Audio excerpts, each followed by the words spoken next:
So now we're going to start our meeting. Cool. So hopefully by now all of you have signed in at signin.ritsec.club. If not, then please visit signin.ritsec.club in order to sign in. Thanks, Nick. B-Sides Rochester edition. Oh, hey. Jack. Hi.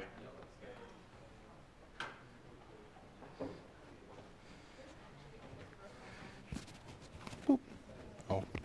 It's okay. Boop. Thank you, Nick. B-Sides Rochester is happening the weekend after spring break. So spring break, we have a week of class. B-Sides Rochester. It's a security conference here. Last year was hosted in this building. This year it will be at the RIT Inn. If you are a student here, you get free admission by registering in advance and sending them your resume. So do that. It's a good way to meet employers. It is a fun conference. They usually do a CTF. There's some cool talks, and you get to hang out with all of us. Cool. Their call for presentations is also going on right now.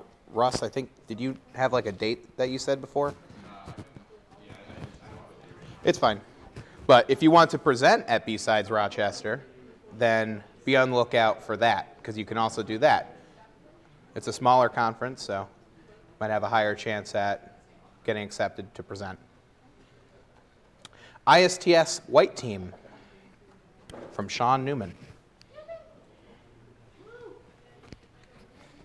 Hey guys, so I said this earlier, blue team registrations are now closed, sadly, for white team. We are almost over capacity, so sorry about that if you were planning on blue teaming. However, if you still want to be involved, there's still open spaces on white team. We can use all the help that we can get. So if you want to help out on the day of ISTS, which is the competition runs on the 23rd and the 24th of February this month, go ahead and fill out that link or that form at whiteteam.ritsec.club, and we'll contact you probably over email or workplace about what we need your help with when we get closer to the event.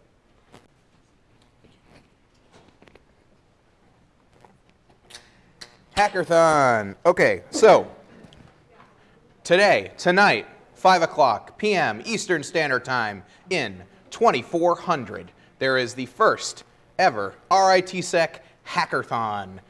Hopefully that you signed up beforehand. Yeah, clap. Woo, yay. Exciting. Okay, 2410. I lied. It is 2410. It's the Sec Lab. It's whatever is right above us. Yeah, so it's going to be 18. Okay, whatever. It's approximately around here. So yeah, 18 hours long, not quite 24 hours long, but 18 hours long. Food is provided, obviously, but you would have already had to sign up with your ticket, so make sure that you keep the email that was sent to you through the Eventbrite system, so that way we can check your ticket on entry to the door. Thank you very much. Remember, Hackathon. Next hop, specifically, NSIC. Hello, everyone. I'm back again, and probably will be for the next month. So, like I mentioned last week, NSIC is coming up. And for those of you that weren't here last week or don't remember, NSIC is the Networking Systems and Infrastructure Competition. We host it every year for the last couple years, and this year it's going to be March 30th and 31st. We are super excited to have everybody compete this year. It's going to be a lot of fun. Those are the registration links. Remember, it's teams of 4 or 5. If you're a team of 4, we will be filling the last spot with someone who's registered as an individual. And the team registration fee is $50 for the team. And that covers a t-shirt for everybody and food. Any questions? Awesome. Thank you. Thank you very much. Cool. Meet our sponsors. We have a sponsor here today, actually, Cisco, which they will be presenting in a moment. Yeah, so without all of these people, almost everything that we do would not exactly happen, because the resources that they give us are truly amazing and valuable. So thanks to all of our sponsors and everything that they do. Cool. So now, news. please follow along in the newsletter at home. The first piece of news. Researchers embedded malware into DNA to hack DNA sequencing software. So this is kind of a clickbaity type article, so to speak, but the proof of concept is kind of interesting.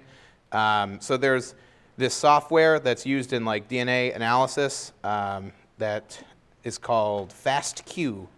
And what basically the researchers did here is that they intentionally put in a buffer overflow into the FastQ like system, so that way they could have a really cool exploit. And basically how it works is that it will when they try to sequence a DNA strand, they just made it really long, and then they embedded some shellcode at the tail end of it, so that way when it read into the buffer, it would overflow, and then it would execute the shellcode. And it's kind of a neat idea to be able to like embed code into like DNA, but this is obviously not like a legitimate exploit because they just had to actually bake in the vulnerability. But still a pretty cool proof of concept. Okay. Second thing that was kind of cool this week, so there's an interesting like way that LibreOffice like handles their macro system and their event execution is what they call it. So like LibreOffice apparently comes with a fully capable Python interpreter inside of it, and like you can just embed in basically like macro level things to happen. But unfortunately, as part of this macro script, as like underneath the hood in the ODT file, which is like a docx file, you literally specify the Python file that you wish to execute, and even the function that you wish to execute, and the parameters you wish to send to the function. So like, because it's a full Python environment that LibreOffice has, this person just found a random old function inside like the Python built-ins that calls os.system, and then they just embedded in a call to, as a proof of concept, they just started calculator. It's kind of an interesting proof of concept, but basically there's no interaction on the user's part because the event that triggers this macro event is mouse hover. So if your mouse is hovering anywhere over the LibreOffice, then it will execute the script. So that was kind of neat.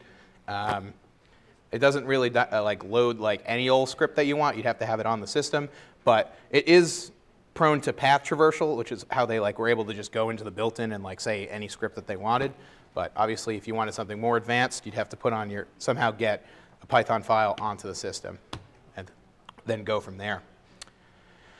And then last, but certainly not least, and definitely the most drama-filled event of the week was this researchers, or it was one researcher who was assaulted, but multiple researchers were assaulted by a particular vendor after they disclosed a vulnerability. Physically assaulted. I'll tell the story. It's quite a tale. So what happened was that, so for casino, some of the machines that are inside casinos for like a rewards program, they were publicly accessible on the internet. There was absolutely no security on them at all. Every single request that they made was over HTTP. There was no TLS at all that was covering it. All the endpoints were available. There was no firewalls. Everything was stored in plain text. It was basically every single thing that you could possibly think that would be wrong in a environment, and it was also put on the internet, and these were little machines that this company had. So these researchers found this, and they were like, oh boy, because like part of this like interface was like, I'm going to send my driver's license, I'm going to send my social security number, my credit card for part of this rewards terminal. And these things were prolific. They were at any major casino that you could possibly think of in Las Vegas or all around the country. So it was pretty big deal when they saw this. So they went to the vendor who had set up these terminals, and they were like, hey, there's a lot of security problems here. It'd be great if like we could maybe talk about ways to like mitigate this or solve this problem. And this was a responsible disclosure, right? So they directly contacted the vendor. They didn't respond at all, and they followed up. Still no response. Apparently one of the researchers passive-aggressively at one point on Twitter said like, trying really hard right now to get this vulnerability out. It's going to be super cool when everyone sees this, just the awe of like the state of some of the systems in the casino world. At which point, the FBI Cyber Fusion Unit was apparently following this individual or saw the tweet retweeted in some way and was like, yikes, what's going on there? So then they contacted them, slid into the DMs, and they were like, hey, what's going on? Do you need assistance? Are you having issues with the vendors? Which is super cool of the FBI to do that kind of thing.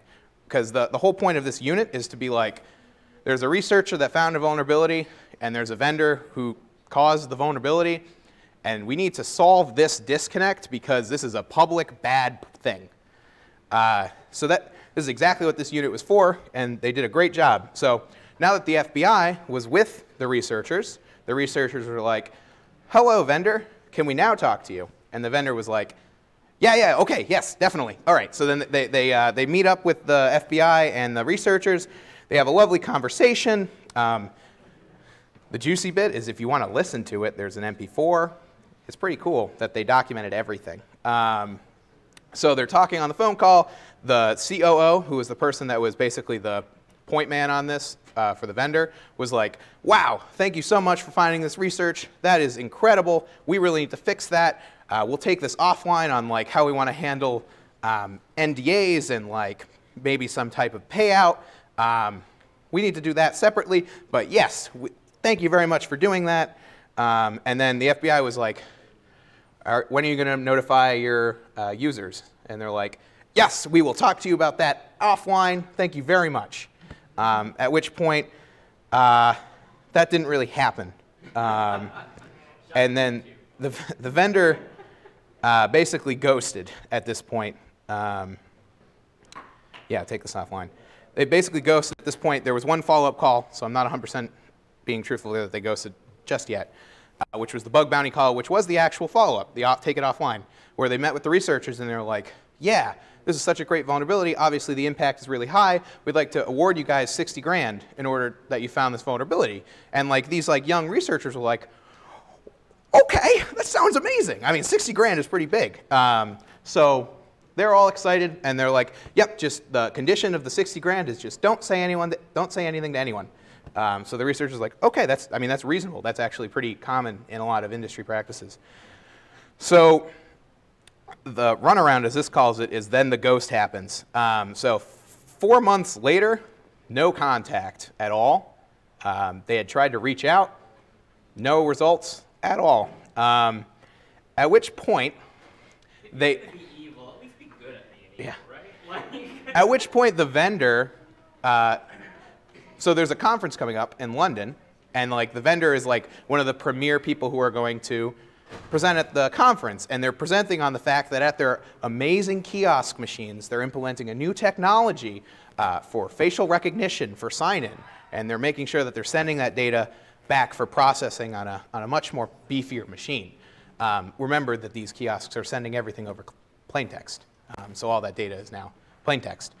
And there was a bunch of other biometric information which was going over plain text in this whole new feature. So that was great. So the researchers were like, you know what we're going to do? We're going to go to this conference, and we're going to talk to the vendor at the conference. So they decided to go to the conference, and they met with the vendor at the vendor's table, and they were like, hello. We're the researchers who had talked about that vulnerability a little while back.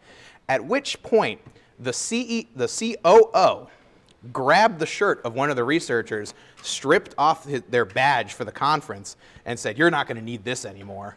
And it got into kind of an altercation. There is a end result video. You don't have a video of the actual altercation, but there was definitely some interesting side juice there. So, almost done. We're getting there. It's a lot of drama. So at this point, the writer of this article emailed for a follow-up for like a statement from like the vendor. And the vendor basically had a bunch of legal A's calling the writer of the article a co-conspirator in all of this. And basically said like, leave us alone, otherwise we're going to enact legal action. So this is just a Twitter drama thing. They put out a Twitter statement, then they took it back. The interest, we're getting to the interesting part at the bottom here, which I might have skipped over. The end result was, though, that the vendor's like, we feel that you violated the CFAA and you didn't do proper responsible disclosure techniques, so we will be involving the FBI with litigation against the researchers. At which point the researchers are like, that's fine by us. We recorded everything. So that's why you see these recordings throughout the whole thing. So the whole thing is super interesting, and obviously everyone likes a good bit of drama. So there's your extremely long form news article. Cool. So now that that's done, we can now transition to something not about the news. Well, maybe there's news. I don't know what's in the slides. But, we could, I mean, if you guys want to talk about news stories, sure, we can do that. yeah. I'll talk all day about companies getting completely and utterly owned and having to shut down business as a hospital for 2 weeks. Oh, we'll get to that. A little teaser. Don't worry, we'll get to that. Was this in May of 2017? Give or take. Okay. Please don't release the name. Okay. If you know the name, don't. Do you want me to wear that Yes, as well? I'm gonna. Okay. Yeah, we'll set up. So, without further ado, here's Patrick from Cisco.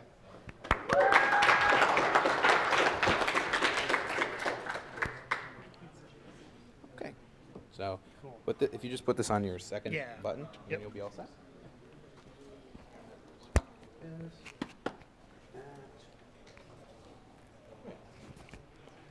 Okay. My mic check is good because I may get much louder than this. Sir in the orange in the back left, can you hear me? Yes, I can. Sir in the back right in the black sweatshirt, can you hear me? All right. So, my name is Patrick Lloyd. I'm a network security consultant. My actual title is Technical Leader for Cisco Security Services, or whatever they want to call me this week, because that's changed quite literally 3 times in the past 4 months. Yeah. Welcome to industry. So, I'm going to ask you guys a few questions first, just so I can kind of cater this presentation. How many seniors do I have in the room? Okay. How many of your seniors are interested in, I'm going to separate out network security from software security?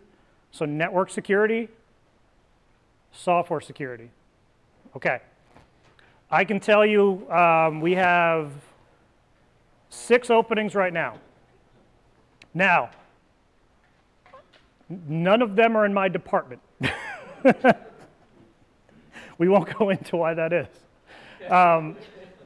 3 in Boxborough, Massachusetts, 3 in RTP, all of which deal with networking, but it's things like Java, Python, YAML, Ansible, automation, virtualization. Having a CCNA in either route switch or security is always a plus. Let's face it, the badge on my door says Cisco Systems. We put out certifications for a reason. So if anybody is interested in those positions, feel free to stop by and talk to me. Second question, who is currently in industry? Like working out in the real world? Nobody, really? Okay. Anybody familiar with ICE? Firepower? AMP? Stealth Watch? PX Grid? Even better. All right. That means I'm not going to bore anybody. All right, so why am I here? I don't know what typical other vendors do.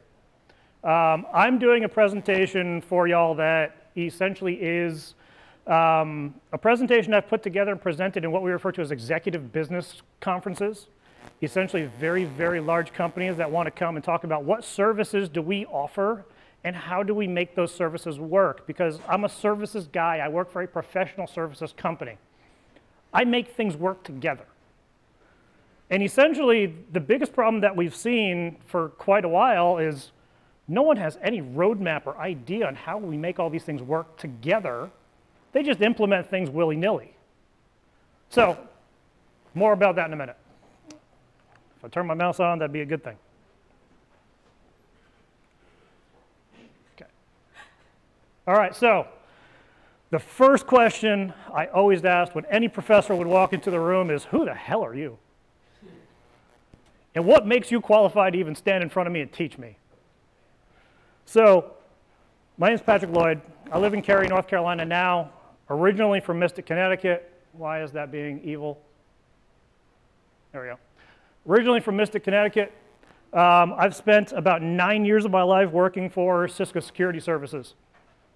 In terms of things about me, I travel for a living. This is not an uncommon circumstance that I have to work from student lounges, conference rooms over in the student services area, cafeteria, and wherever else I was today. If anybody was sitting around me and dealing with me on phone calls, I apologize. I've worked with approximately 73 customers over the past 9 years. That's anything from giving them a, hey, Mr. Customer, how you doing? Yeah, these things work together in this way, to large, complex projects that integrate everything 6 ways from Sunday, and we'll talk a little bit more about that in a minute. I enjoy comedy. That's Lewis Black on the left, Christopher Titus on the right. Luna the Corgi is down in the middle there.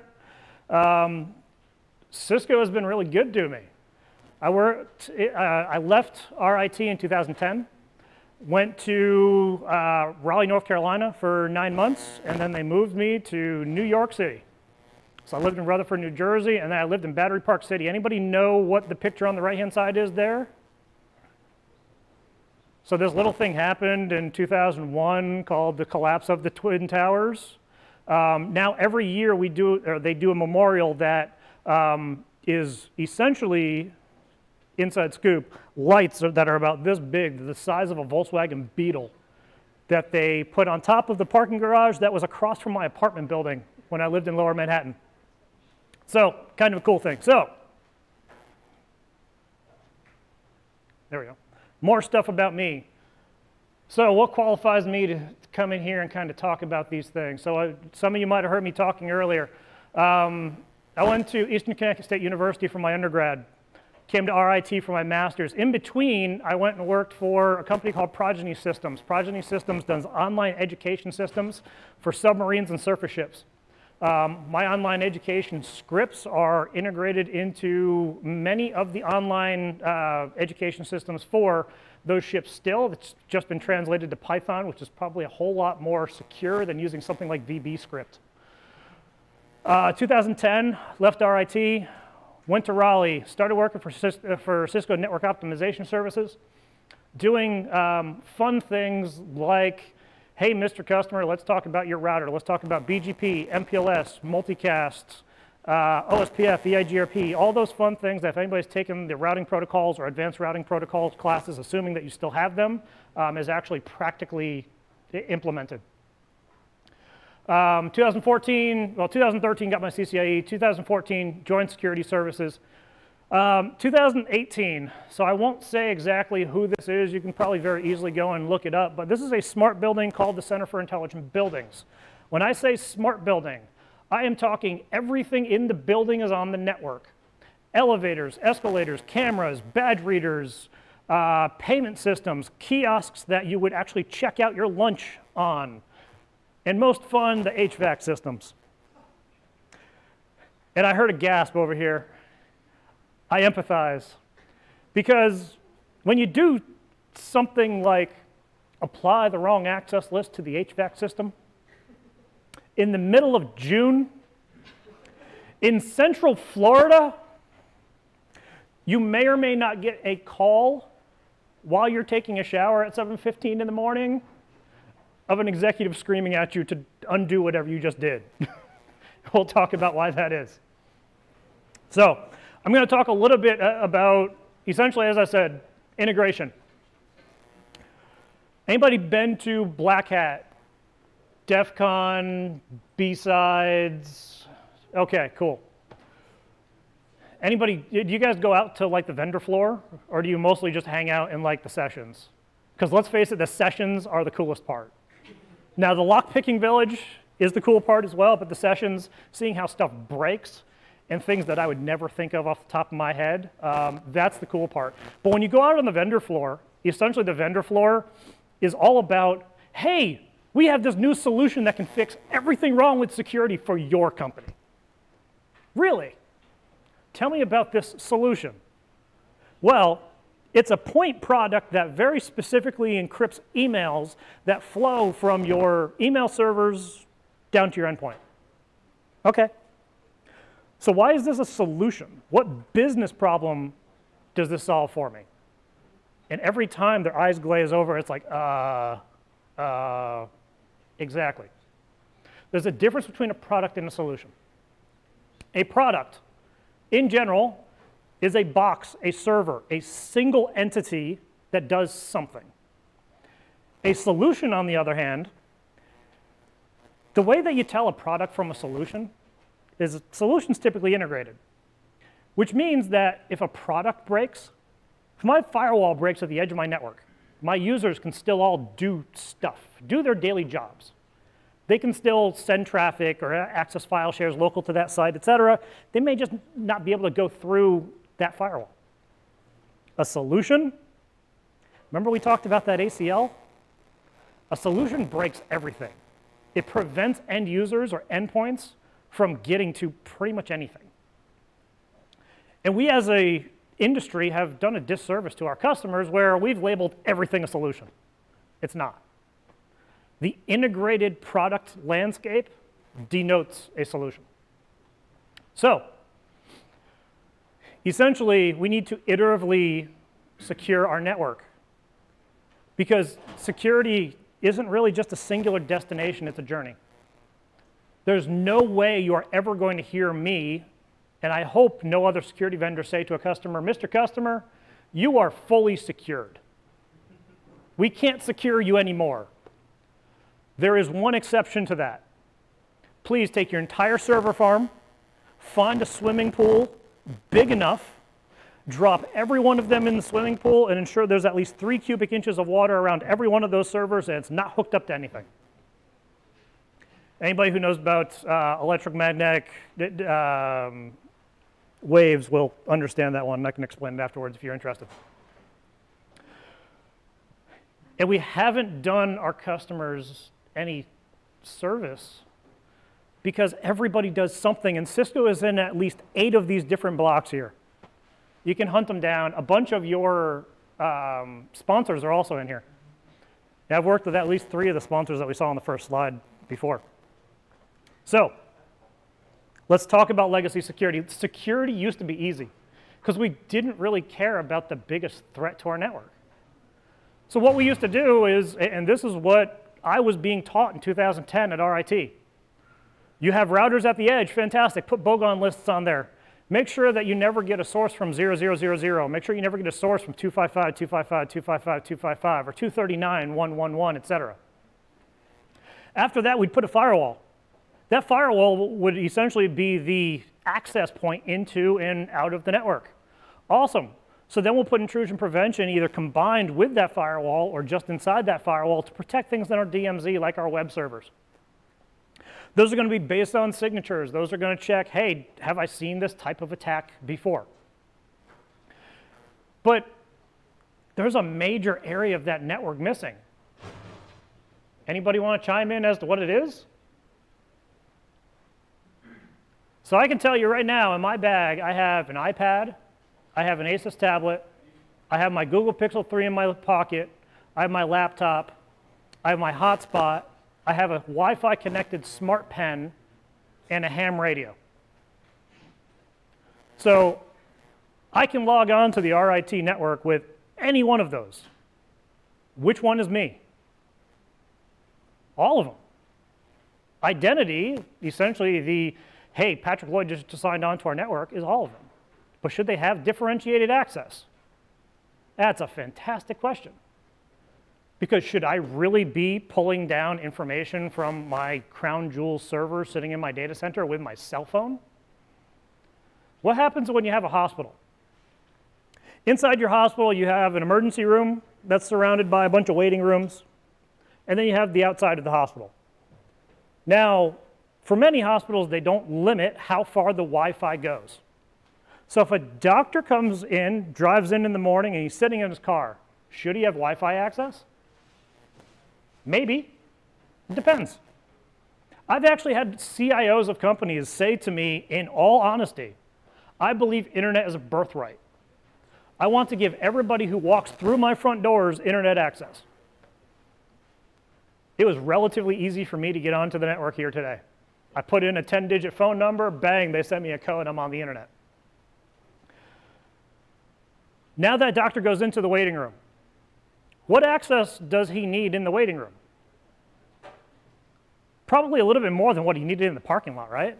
If he's sitting out in the parking lot downloading medical records, there might be some sort of concern there.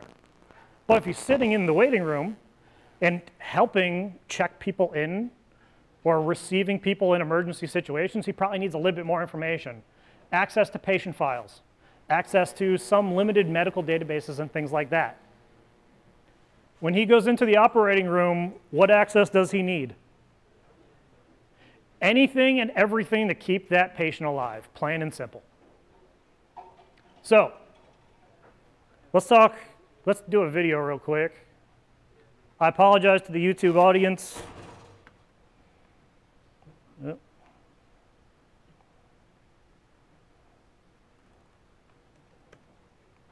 And I'll have a couple videos.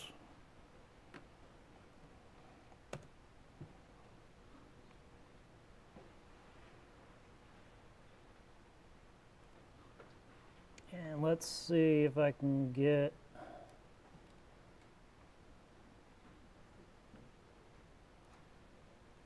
that's not what I want.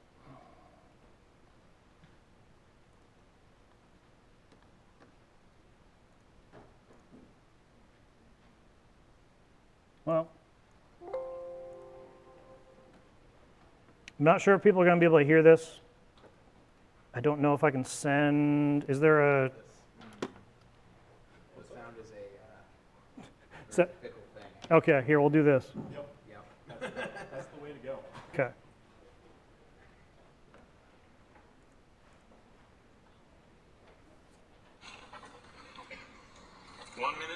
One minute. Hold on. Why am I not presenting? Nope. PEBCAC.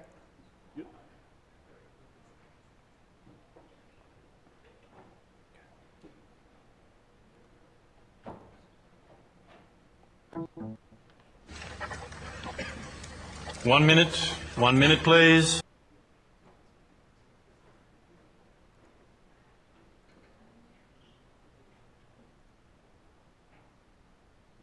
Okay.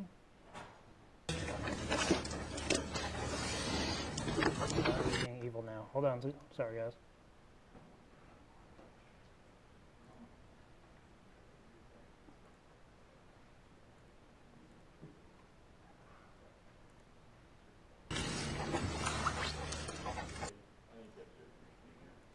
Yeah, and that's what I'm trying to do. So we'll go here. My volume's all the way up. Time, thank you. Did you all? So what happened? Because I did not change send settings. Output to here. Please put down your pens and bring your paper. Okay. 1 minute, please.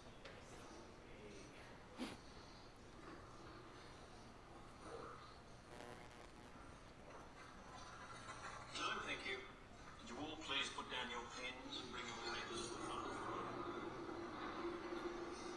Thank you. Well done. Thank you. Thank you.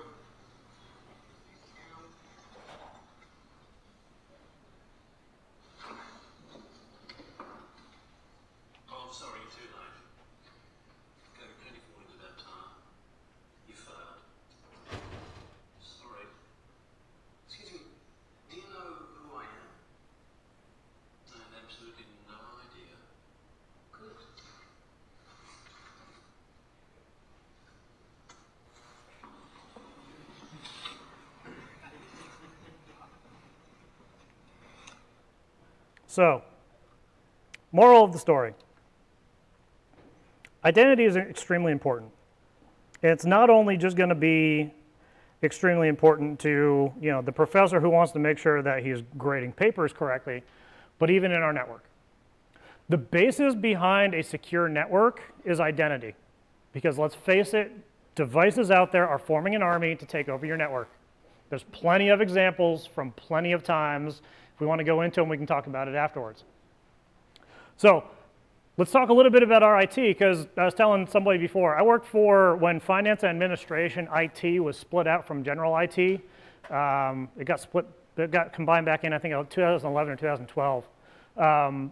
Essentially, we handled just finance and administration was part of my job. Now let's think about it. I think there's about 14 academic buildings, give or take, within our IT. We used to be all public nets. I don't believe you're using the, was it 129 networks anymore? You've actually gone to 10 networks? Oh, I'm sorry. Some areas have moved to 10. Yep. Not very many. Cool, all right. So if we just think about, you have approximately 19,000 students. If even a quarter of them are on campus at any given time, that gives us, what, 4,500 or so endpoints that could be possibly on the network, which means we're taking up about 18 Class C subnets, and now we have to account for movement. How do you identify an IP address to any one of you in this room? Kind of makes your head hurt, doesn't it? Because we used to build out firewall rules based on IP to IP mapping. So now every student has access to what a singular student has access to. That doesn't make sense. And essentially, this is happening all over the place.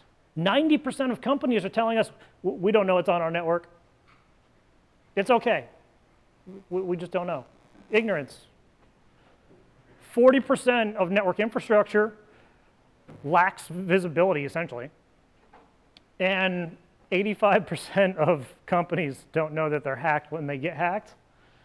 And it's something like 50% of attacks continue for at least months, if not years. How long did the target breach, how long was it maintained? Anybody know? It was over a year.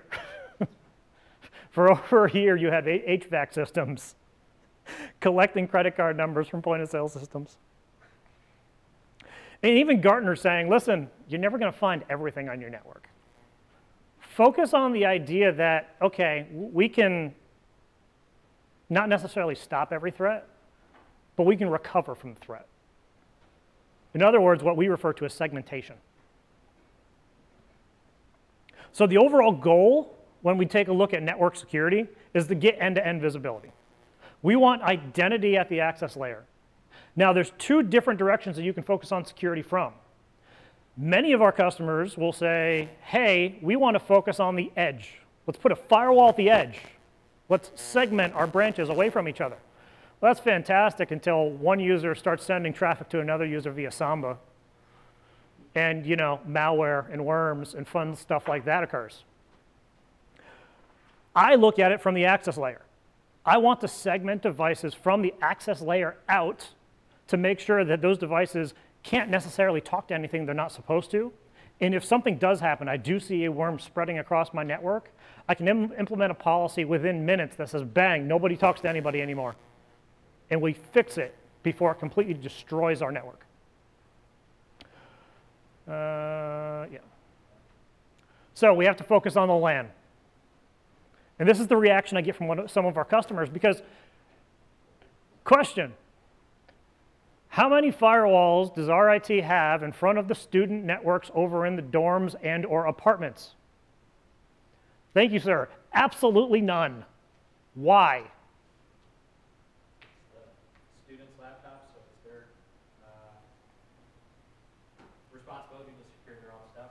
Well, let's think even higher, because Eastern Connecticut State University, where I went, essentially, they had like the Cisco Clean Network agent on our machines. They had firewall 6 ways from Sunday, different VLANs and broadcast domains. Like, it was rough, dude. It sucks going to a public school. But you guys are all researchers. Everybody here has done something around network security, right? Is there anybody here who has never spun up a web server? You spin up a web server over in the dorms? Not a big deal because you can get to it from the outside world, and that's really cool. Most of my customers give me that face when I tell them stuff like that, that most higher education universities don't have firewalls in front of their networks. You know who also doesn't? Google, Amazon, AWS. Anybody worked with AWS? Anybody get owned on AWS? Because AWS has no firewall in front of your rented web space. That is your responsibility. In the contract, it specifically says we will not put any firewalls or prevention techniques in front of your web area. So that's up to you. So I approach it from the access layer. So, as I told you, I'm going to do more technical talk. I'm not going to do the whole marketing, rah, rah, we are Cisco. If you want to do that, there's plenty of marketing and people at the career fairs, whatever else, who will come in here. Hopefully you guys learned something today about some of the capabilities that we have and why I love my job. Why I think my job is really freaking cool. Hell yeah. So, number one, we have the capability to give you visibility. We give you visibility all throughout the network, from the access layer, up to the distribution, to the core, to your firewalls, over to your traffic collection areas where you may have taps and things like that. We give you the capability to use that identity to make firewall rules, to do things like, hey, I know that it's not just this IP address talking to this IP address, but I know it's this person with this type of machine on this port of this switch in this location talking to this IP address. Even if we can't resolve that IP address, and it's something out in AWS that the Russians just spun up yesterday. So we're actually going to build out an architecture. We're going to talk about, let's say 5 easy steps to secure your network. It actually turns into 10, but we'll see what happens there. So we already talked a little bit about motivation and some of the common challenges. We're going to go a little bit more into that. But number one priority is gaining visibility. After that, then, once you have the visibility and you know who is doing what, now you can control them. Only after that is when I introduce firewalls to harden the network. And with those firewalls, automate. And we'll talk a little bit more about what all those things mean. So, I have until 4, correct? 4 o'clock? You can if you wish. Okay. When would you like me to wrap up? Yeah, like 3:45. Perfect. Okay. So that just means I need to fit 75 minutes into 35, but we'll make it happen. All right. So when we start talking about products and those capabilities, you'll see this slide over and over again. So we're talking about an end-to-end architecture. We're not talking about throwing a firewall in somewhere. We're not talking about putting advanced malware protection on an endpoint. We're talking about integrating all that stuff together. So why is this so important? Well, I think we already talked about it. My student loan information was stolen twice. I've had 4 credit cards stolen. And as you guys can imagine, I work in network security. I don't do stupid stuff. I try to use Google Pay whenever I can. Don't give people my actual credit card number. Thank you to one of the hobby stores that I go to that lost my credit card number, and I'm not going to go there. But if you can get that information, combined with my social security, combined with even basic medical data, you can have someone who looks like me, who has all my info, walk into a hospital and get a medical payout of up to $20,000. That's big, because that's a lot of money lost for a hospital. And let's face it, breaches don't just occur that, hey, we got one machine, we got everything. No, it starts spreading. It's like a little spider that ends up spreading throughout your entire network. And it's not getting any better because we can't detect these things because there's a new attack every single day. It sounds like you guys talk about these quite a bit with the news stories that you're talking about. Yeah, 85% of attacks compromise their targets within minutes, and 59% of attacks are not contained for weeks or even months after discovery. So why is it a challenge? If I'm a CIO, why don't I just say, nope, that's it. We use these 5 types of devices, no one else gets on the network. Part of the problem is the C-levels. What I refer to as executive bling. IT help desk, I got a new iPad, put it on the network. I'm sorry, Mr. CIO, I can't do that. Then you're fired. I'll find another guy who will do it for me. So now we have these disparate devices all on the network. And whoever yells and screams loud enough, the security department wants new cameras on the network, they're going to yell and scream to the right people who are going to say, just make them happy. For God's sake, shut them up, please. The same thing with finance, their new point of sale machines. The casinos that have machines that are completely and totally owned because their software vendor didn't keep up on vulnerabilities. And every time we ask a customer, hey, if you knew you were going to be compromised tomorrow, would you do security different? Absolutely. But we're not going to.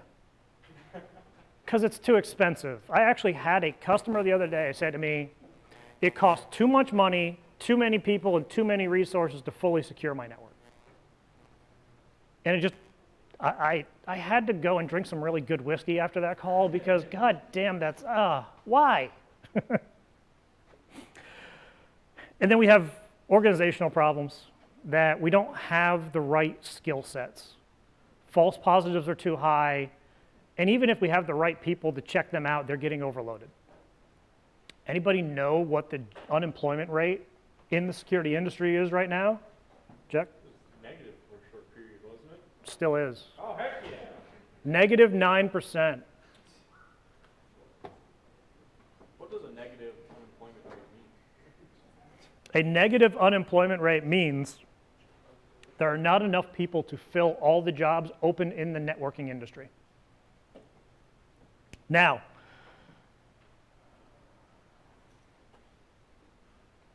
let's go back to why I'm here, okay? 2010, I came in from RIT to Cisco through what we used to refer to as the Associate Networking Consulting Program. Essentially, they threw me in a classroom and said, you will get your CCNA, your CCNP, and your IE written in the next 90 days or you will not have a job. For the next 3 months after that, you will work for TAC. I worked on the VPN team on TAC, specializing in remote access VPN. At that time, there were 16 of us who started in my class. Haim's not here, is he? I haven't seen him. He's remote right now. Okay. Hi, Haim. Oh, I don't know. He's somewhere. I don't know if anybody knows Adam Burke, Eric Eddy, Misha Kasvin, Liz Kiewit, Andy Wakowiak. There were at least 7 of us out of the 16 who came out of RIT. Now, how many of you are juniors? Okay, freshmen in software, sophomores? Okay, juniors, I apologize as well. So I run an internship program. My internship program, I don't actually run it, I'm just very heavily involved in it, has 50 interns every year. Those interns do everything from incident response to implementation with me. If they're interested in regulatory, PCI, HIPAA, things like that, they can do that sort of thing. We have an orchestration team that writes software that integrates into Cisco products. Next year, we will have plenty of openings that if any of y'all want to join, want to come in and see what we're really all about, you're welcome to apply.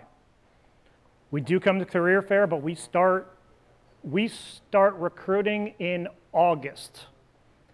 The last day of my interns last year was August 10th. August 11th, I started interviewing. So, my advice, if you guys would like to help me fill the number of RIT people in my intern program, since I had 1 last year, around August, either send me an email and say, hey, you have any idea where the link is to apply? Or B, go on this jobs.cisco.com, look for the university recruitment area, and look for Security Services Internship Program. I know what you guys are capable of because I did ISTS. I took Daryl's classes and Bo's classes and Pete's classes. I've done attack and defend exercises and gotten owned. I saw where one of the guys went in and used the outbound SMTP server to spoof Daryl's email address and request everybody's topology and then presented it in class as information that he found in his discovery efforts. You're not allowed to do that anymore, by the way. Daryl will tell you not to. So, long story short, if you guys want to come work with us, I'm happy to do everything I can to get you the information to do so. The next step is on you. Remember, everybody has care-abouts. It's a nice way of saying the things that make me want to hire you. A networking background is a fantastic background because it's part of my care-abouts. If you understand routing and switching, and some of the products I'll go through in the next half hour here, really good way of getting ahead of the pack. I will tell you, I'm going to another school next week to tell them the exact same thing, though. I'm not going to BS anybody. It's fierce competition out there, but there's plenty of positions open out there if you get that sort of background. Okay. So, visibility with ICE. We used to build out security policies based on IP address that we kind of talked about already. With Identity Services Engine, it's no longer about IP address. I plug into a port. Now you have information about the port that I plugged into, the switch that I plugged into, the location that that switch is in. So that's already some pretty good information. But inherently, I'm going to plug in and I do layer 2 traffic with the switch, right? Layer 2 traffic means I have my MAC address. What information can I pull out of the MAC address that uniquely identifies what that device is? Yes, the OUI. So I can get the OUI of that device. So now I can say, okay, it's a Dell device. Fantastic.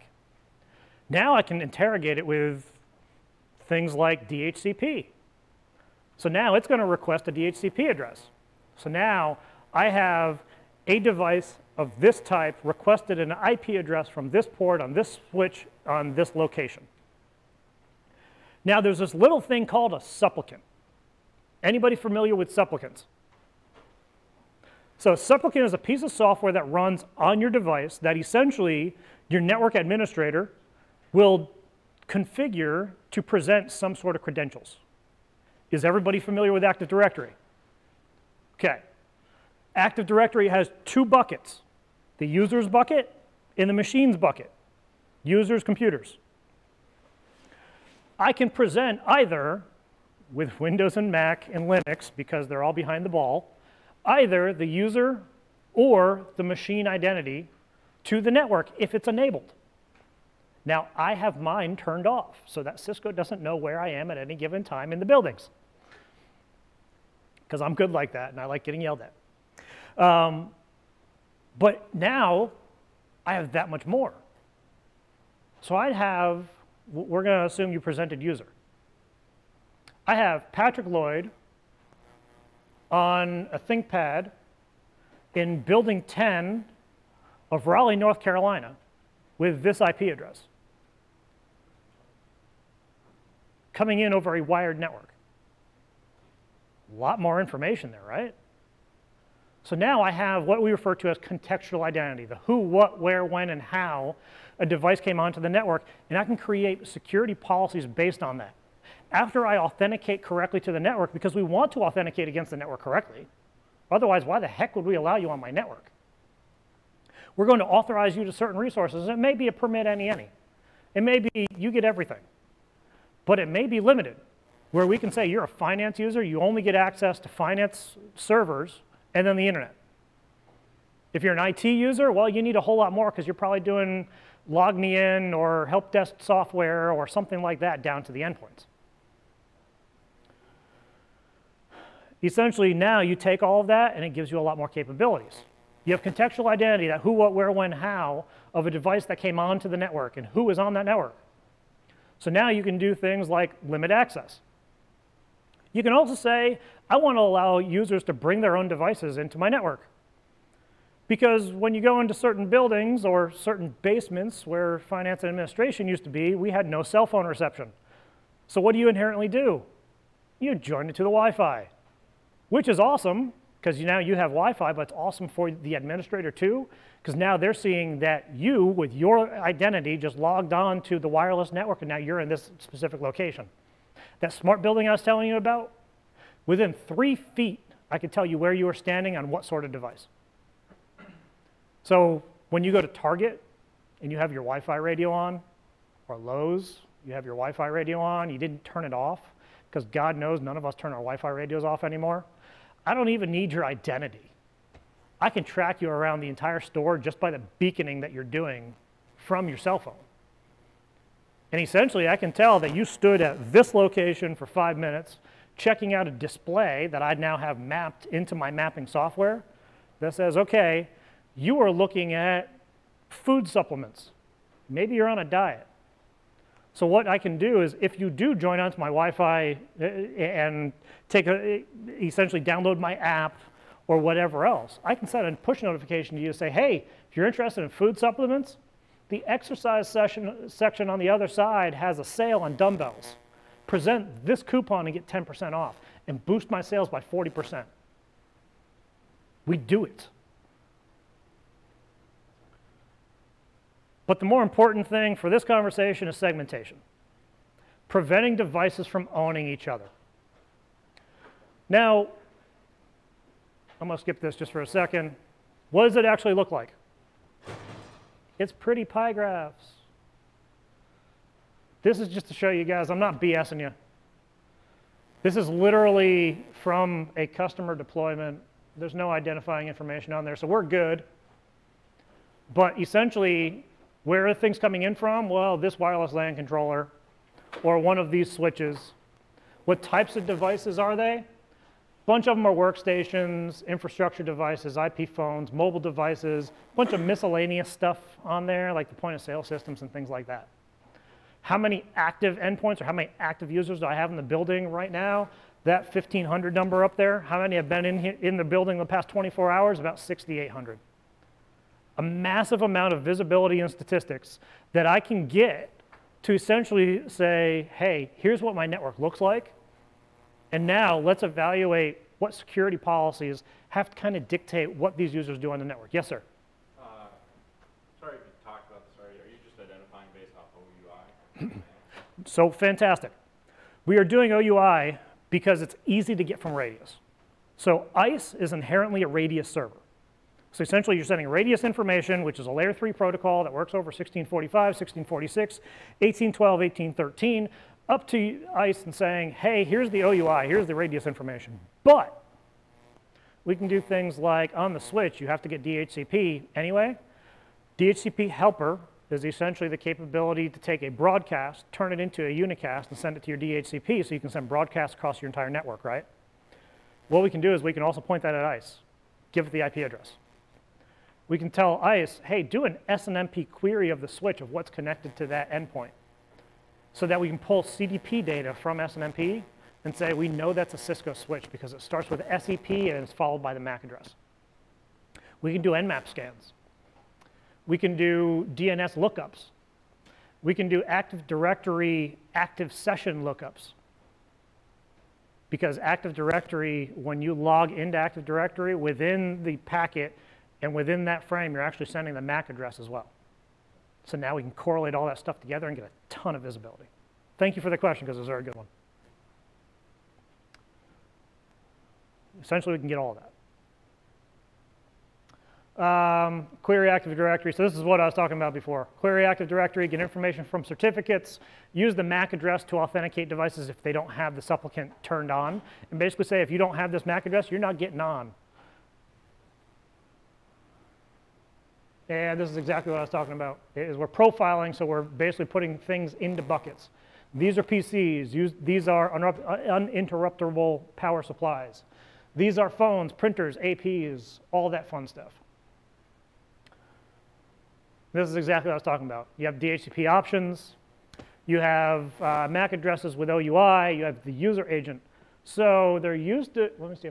Yeah, I did. Anybody ever been to this site? Back in the old AOL days, we used to have, and if anybody can find this, please send it to me. I'll buy you a beer, assuming that you're old enough to drink. So back in the old days, this same information, the same script, there was a little like GIF of a penguin, and it was the Linux penguin holding up a sign that had all that information in a little box over his head. I've been looking for that to put into this presentation. How does it know that I am running Firefox 64 on Windows 10 and my web browser is out of date? Well, if we go back to that slide deck, and I apologize, I'm kind of running on you here.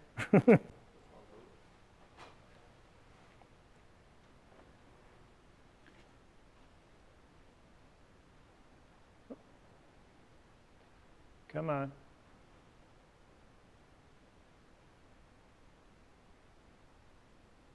This user agent right here.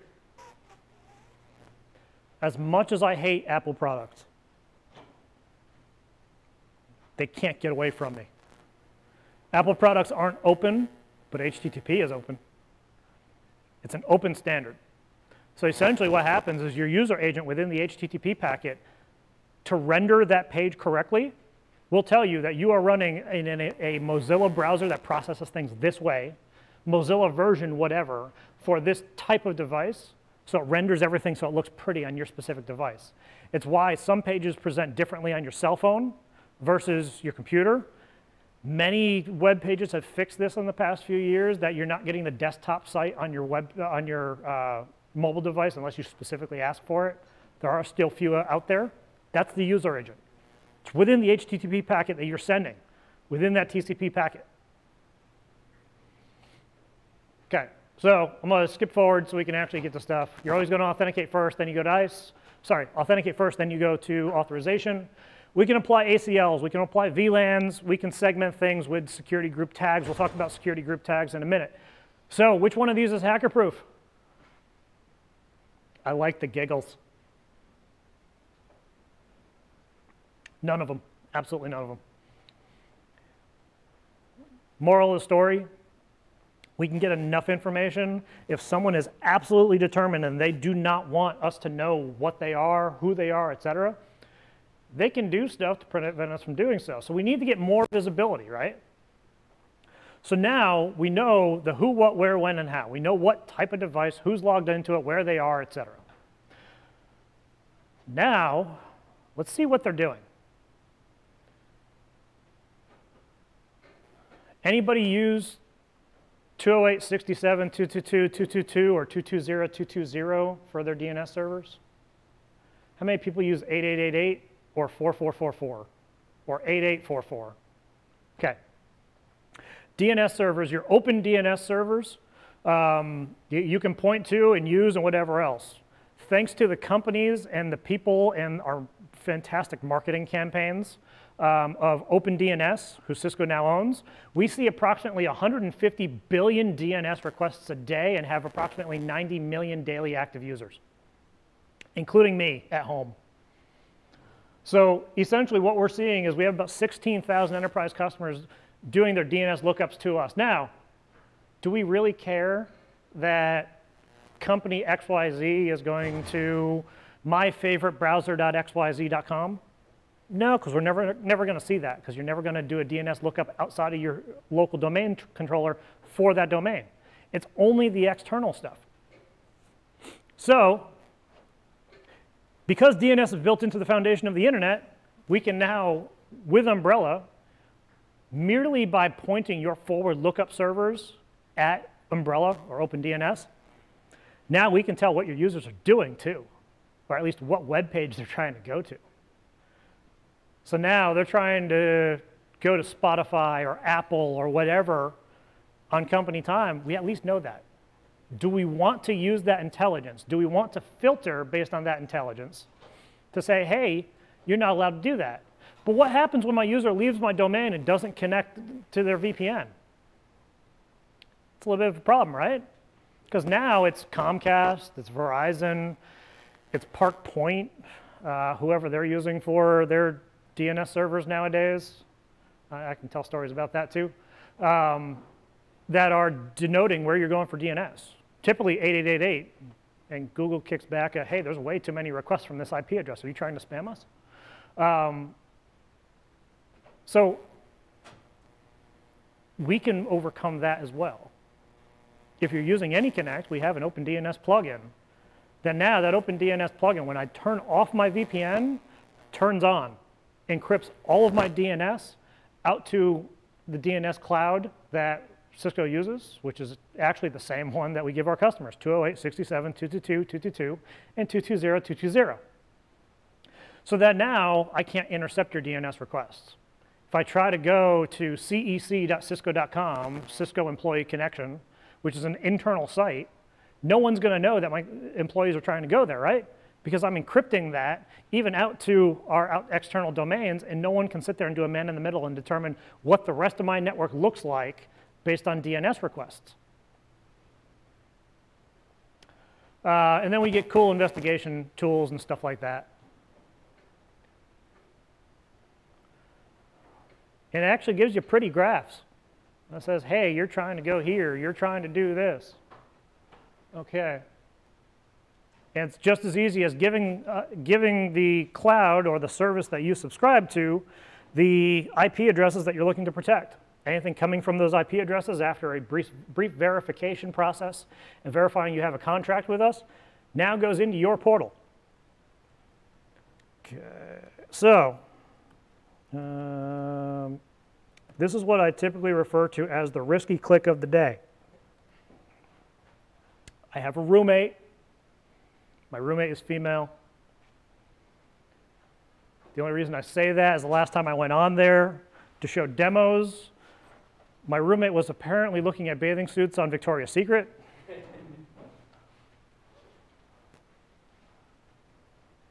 And I had a bunch of interns laughing at me. So you can see in here I have one active network. You can see, let's see, about 17,600 requests over the past about 24 hours. I would fully expect to see, if I go into reporting and top requests, you're probably going to see Blizzard in there. Last 24 hours. Oh, hold on. Top domains, here we go. You'll probably see Twitch and Blizzard in there. Let's see, SiriusXM. So my Alexa is having a field day. Google, Amazon, Twitch, here you go. Reddit, AccuWeather. So a lot of that is scaring the hell out of me because that is my Echo doing stuff. So this is actually what it looks like. And you can come in here, and as I kind of showed you guys, I mean, total requests and stuff like that, I mean, you get this pretty graph. And this is just one person, 17,600 for 2 people living in an apartment. OK, so now we have the contextual identity. The who, what, where, when, how. We know where those users are trying to go. We can go in here and filter what those users are allowed to get to. Anything that's spreading hate, anything that's spreading news sites that we don't agree with or whatever else, we can limit them. This is what I was talking about with the Roman client. Let's see. OK. But what happens when you have an internal domain, like a media network that has a bunch of unattended kiosks? You go over to student services, they have a bunch of kiosks that anybody can log into. You don't want to limit everybody on campus to not be able to go to a bunch of sites just because you don't want these kiosks going there. For example, you don't want them doing sharing sites or whatever else. You can install a virtual appliance in there that's essentially an extension of your DNS. Bang, now you get the entire suite of this as well. OK, so now we have the who, what, where, when, how. We know where they're trying to go. But what if they're doing HTTP packets out to a given location and essentially embedding stuff in the HTTP packets? I interviewed at Dell SecureWorks as one of the first jobs I was going to take out of RIT and chose Cisco over them. And and they put quite literally 3 packet captures in front of me and says, which one are bad? 2 out of the 3 are bad because essentially you're looking at the packet, looking in the headers and seeing that they're trying to embed Java information into the packet. So Sherlock Holmes once said the world is full of obvious things which nobody by any chance recognizes. Essentially, we can do that on our network. We can now get the who, what, where, when, and how, figure out where they're trying to go, but also see exactly what that packet looks like, both as it goes north to a DNS area outside, or east-west between our devices. Because now we have IP addresses of where it's trying to go, as well as, depending on how you set it up, sometimes MAC addresses as well. In addition, you can say, integrate the identity, that who, what, where, when, how, into StealthWatch. And that information getting integrated into StealthWatch essentially says, now I have the identity of who actually went to another machine on my network or out to somewhere else via Umbrella. Which this illustrates here. You can see that as part of my demo domain, student number 4 is communicating from 104.1. And when we feed that up there, we can see that he's trying to go to 103.101. OK, I'm going to go really quick through the rest of this stuff here. So now, fantastic. We have the who, the what, the where, the when, the how, where they're trying to go, what the actual packet looks like, what's embedded in it. Fantastic.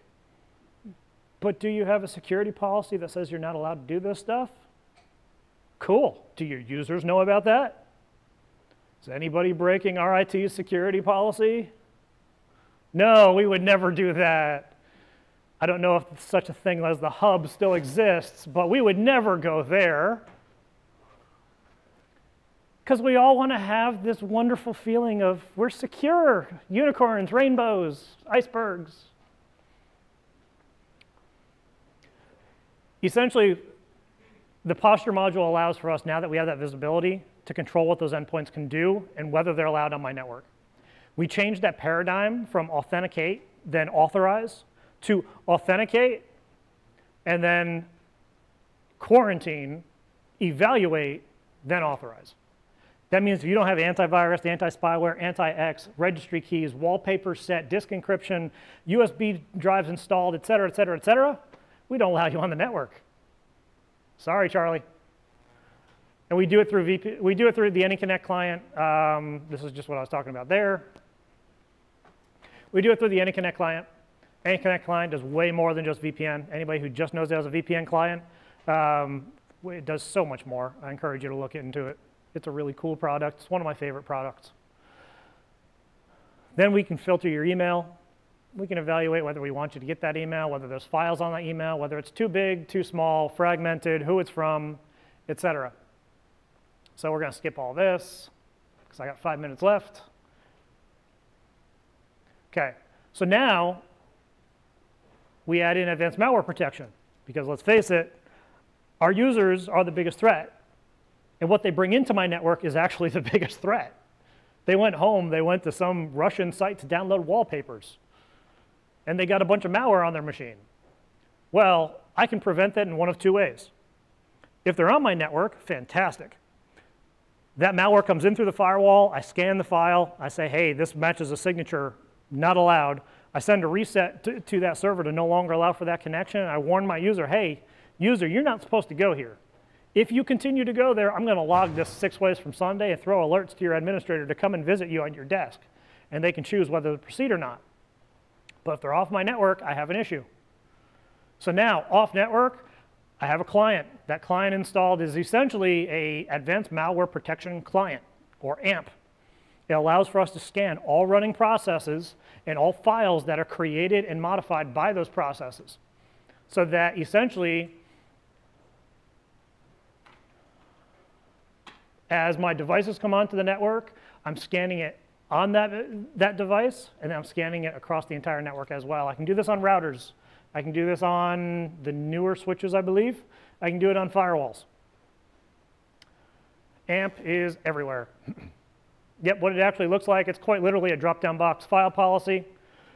When you're on the firewall, essentially anything that goes through the firewall, you can tell it what to scan, whether that be the 7 zip files or docs or Office documents, yada, yada, yada.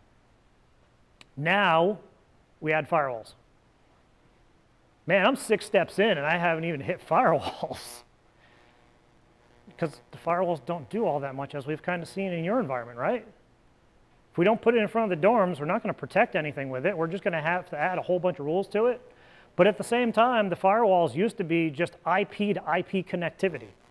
And IP to IP connectivity tells me nothing. It tells me somebody in a DHCP pool tried to go to another thing in a DHCP pool.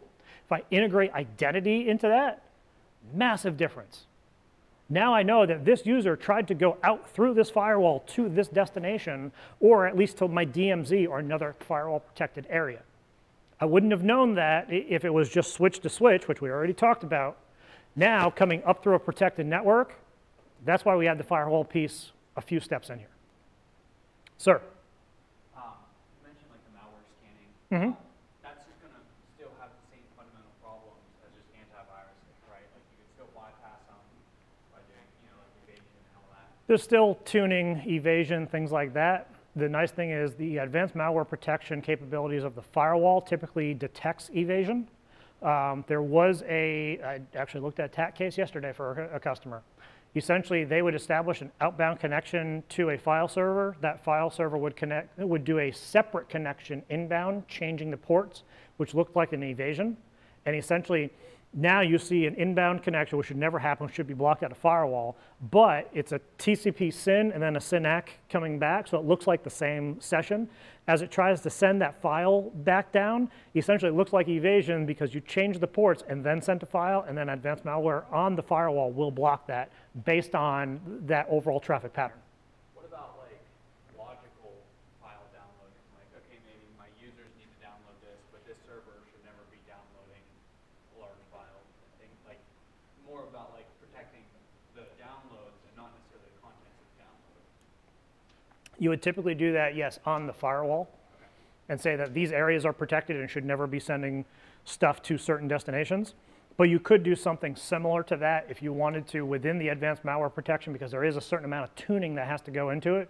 The same way that McAfee or Norton or any of them, you have to tune and say, hey, these are false positives. Don't worry about that.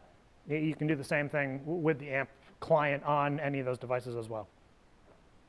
So essentially you see initiator IP addresses. Unfortunately, I'm not seeing identities in here. If you really want to see identities and tags and things like that, I can show them to you afterwards. 2 minutes. Can we make it?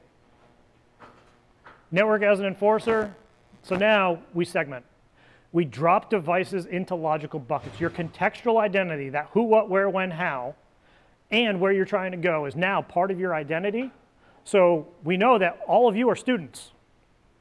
Students should be able to talk to other students, perhaps, or go to student resources, but should never be able to go to faculty resources or IT resources or crown jewel resources. You should never be able to pull your student records with, or pull someone else's student records with social security numbers and things like that. So why am I going to say that this IP address that changes every time you go to a new building isn't able to get to another IP address? Why not use that contextual identity to say that this bucket, this abstracted identity, contextual identity, is allowed to go to this other contextual identity, but not this. And we can assign specific IP addresses to a given identity if we need to get down to that level, or subnets, or entire sites, etc. Mostly because when we used to do this based on IP address, it started to look like that really quick when you have 400,000 firewall rules based on individual IPs going to other endpoints. Let's see, so essentially we're classifying with ICE as you come onto the switch. We're propagating that to all of our other network endpoint devices and then enforcing wherever we can, wherever we know both the source and the destination that you're trying to go to and have the contextual identity for both of them. Now, let's automate it. Because the last thing you want is to have a SOC full of 100 people who just look into these events all the time. Someone tried to go to that Russian wallpaper site, and now we have to go to their desk and send one of our guys in the middle of the night to go and figure out whose machine it was and why they did something. So let's automate it. So now, take that information, take that identification, and automatically defend against the threat. The user tries to go somewhere, tries to download a file, we block them. We put them into a quarantine VLAN or a quarantine area of the network. We tell them to contact the help desk. Puts all the onus on the user to get back on the network because we just automated the security of the network. And essentially, we do it all through what we refer to as PXGrid because proprietary APIs don't work. PXGrid is an open standard for anybody who likes to read RFCs. It's a good way to fall asleep at night. It allows us to integrate with Rapid7, with Qualys, with Checkpoint, with Infoblock, et cetera, et cetera, et cetera. Last step, may run a few minutes over here. Let's talk about fabrics. What is a fabric? Well, if we take a physical network and put a bunch of VLANs on it that only allows for us to flow in one direction to a given destination, that's a fabric. So VLANs are a fabric. So now, we talked about those buckets. So instead of going to your individual switches and assigning VLANs that apply a device to a given bucket to allow them to categorize what access that they have to other buckets, why not automate that through another tool? So essentially, SD access. Anybody ever heard of SD-WAN or SD access, DNA, SDA, anything like that? OK.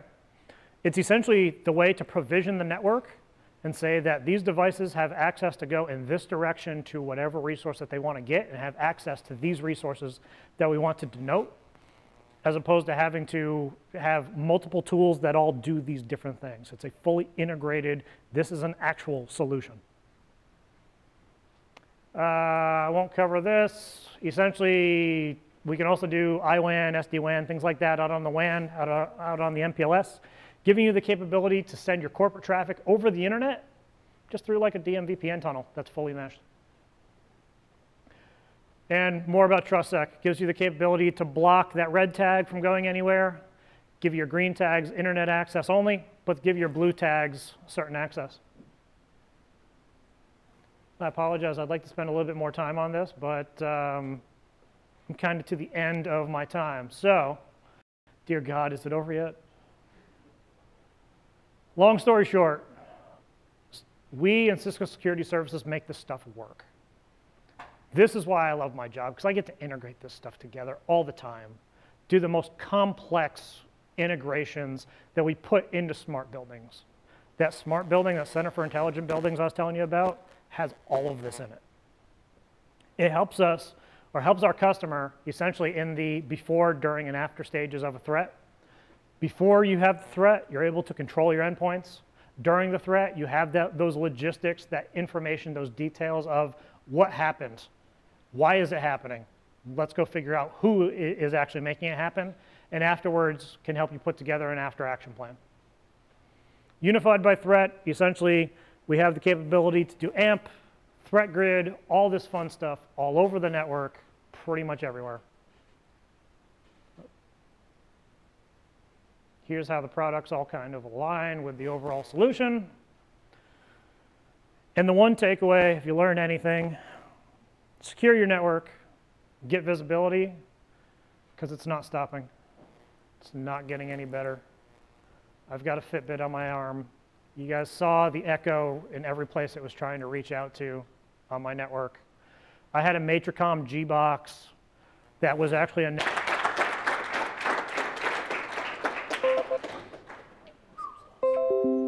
Our streaming just went down, so cool. perfect ending. Why did it go down? Thank you very much. That was fantastic. I like it. I'm glad you guys liked it. I always, Oh, no one leave yet. yeah, I'm always concerned that it's going to be blowing minds and eyes glossing over. So, there's also some swag. Woo, swag!